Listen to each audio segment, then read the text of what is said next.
আসসালামু আলাইকুম ভিউয়ার্স, আজকে নতুন একটা ব্লগ ভিডিওতে সবাইকে ওয়েলকাম করছি। আজকে আমি আপনাদের সঙ্গে শেয়ার করব আমার হাজারি লাউ গাছগুলোর 1G কাটিং ভিডিওটা। তো আমি এর আগে ভিডিওটা শেয়ার করেছিলাম, যারা দেখেছেন তারা জেনে থাকবেন। আমার গাছ বলেছিলাম যে আমার গাছগুলো একটু বড় হলে 1G কাটিং করতে হবে, 12-13টা পাতা হয়ে গেলেই। তো আজকে চলে আসছি খুব ভোরবেলায়। তো দেখুন ভিউয়ার্স, তো 12-13টা পাতার বেশি হবে মেবি। তো দুটো গাছেরই আমি 1G কাটিং করব, কারণ 1G কাটিং না করলে শাখা পোশাখা বের হবে না, আর শাখা পোশাখা বের না হলে ফল আসবে না। তো গাছ দুটো মাশাআল্লাহ অনেক হেলদি হয়েছে। তো এখন 1G কাটিংটা কীভাবে করবো আপনাদের সঙ্গে শেয়ার করছি।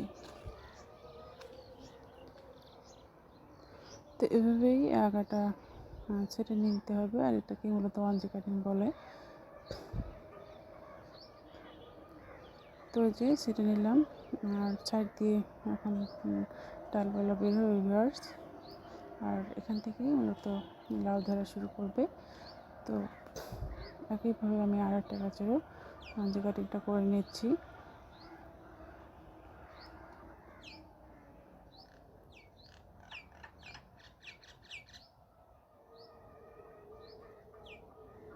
তো ভিউয়ার্স দেখুন কাটিংটা হয়ে গেল।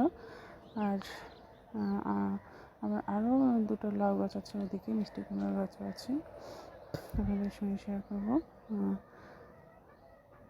ভালো লাগলে আমার চ্যানেলটিকে লাইক কমেন্টস করে পাশে থাকবেন, আর যারা এখনও সাবস্ক্রাইব করেনি প্লিজ আমার চ্যানেলটিকে সাবস্ক্রাইব করবেন।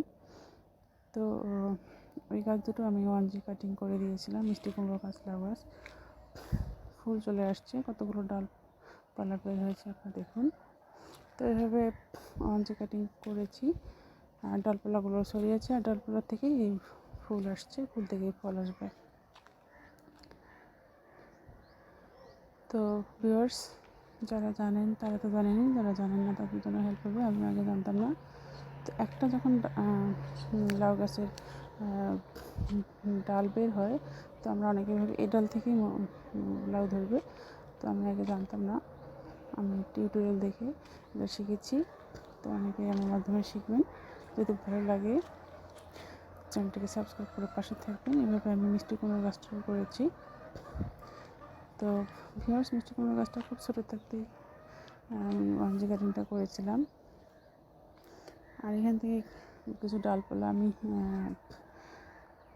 ছিঁড়ে নিয়েছিলাম, কারণ অনেক বেশি ঝাঁকড়া হয়েছিল গাছটা। তো দেখুন এই ডালটা থেকে কতগুলো ফুল আসছে, প্রত্যেকটা পাতার পাশাপাশি ফুল আসছে। খুব ভোরবেলায় ছাদে এসেছি ভিউয়ার্স, আর মুরগি কবুতর ডাক পাচ্ছে, বের হওয়ার জন্য অস্থির হয়ে গেছে। তো আমি সকাল সকাল এই কাজটাই করি, ছাদ বাগানে চলে আসি নামাজ পড়ার পর। তো ফল ধরলে অবশ্যই আপনাদের সঙ্গে শেয়ার করব। আর আবারও বলছি, যারা এখন আমার চ্যানেলটিকে সাবস্ক্রাইব করেনি চ্যানেলটিকে সাবস্ক্রাইব করুন। ভালো লাগলে একটা লাইক কমেন্টস করে জানিয়ে দিন। আজকে এখান থেকে বিদায় নেব। সবাই খুব বেশি ভালো থাকবেন, সুস্থ থাকবেন। আল্লাহ হাফেজ।